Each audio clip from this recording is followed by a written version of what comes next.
మన ఈ ప్రదర్శనలో భోజనాల ఏర్పాటుకు మన్నా వెంకటేశ్వరరావు గారు MVR developers and MVR technologies వారు 50,000 రూపాయలు వింజరంపాడు వారు అందజేశారు. వారికి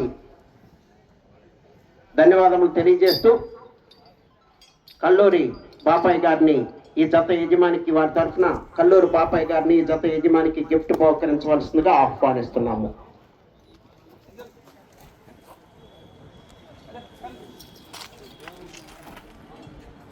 బాబు మేము చెప్పినా కూడా మీరు వెహికల్స్ అక్కడే పార్కింగ్ చేసి అక్కడే నుంచున్నారు.